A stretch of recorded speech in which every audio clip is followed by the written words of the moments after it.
টাই ব্রেকারে নেদারল্যান্ডসকে পেনাল্টিতে হারিয়ে দিল মরক্কো, আর তারই সাথে টপ 16-তে পা রাখলো আফ্রিকার মুসলিম দেশ মরক্কো।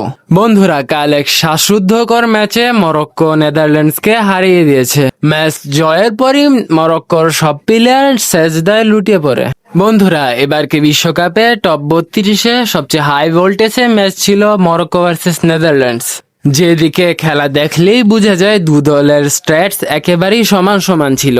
কাল 50% পজিশন ভাগাভাগি করে নিয়েছিল নেদারল্যান্ডস এবং মরক্কো। এদিকে ম্যাচের 72তম মিনিটে ম্যাচের প্রথম গোলটি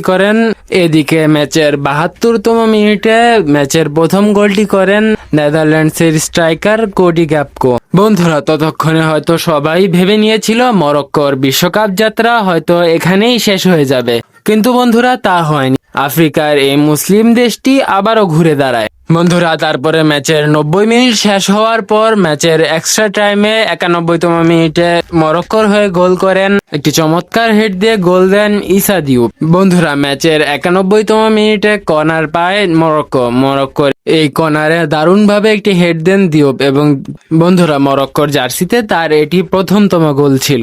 আর বন্ধুরা, শেষ দিকে শ্বাসরুদ্ধকর এই ম্যাচটি গড়ায় 30 মিনিট এক্সট্রা টাইমে। তারপরে বন্ধুরা, ম্যাচের অতিরিক্ত 30 মিনিটেও কোনো গোলের দেখা না পাওয়ায় নেদারল্যান্ডস ও মরক্কোর ম্যাচটি পেনাল্টিকে দিয়ে দেওয়া হয়। কিন্তু বন্ধুরা, 90 মিনিটের খেলার থ্রিলারের পর ম্যাচের সবচেয়ে বড় থ্রিলারটি হয় পেনাল্টিকে। বন্ধুরা, নেদারল্যান্ডস তাদের পেনাল্টি শুটআউটের প্রথম গোলটি করতে পারলেও মরক্কো তাদের প্রথম গোলটি করতে পারে না। কিন্তু বন্ধুরা, তারপর নেদারল্যান্ডসও তাদের গোলটি মিস করে।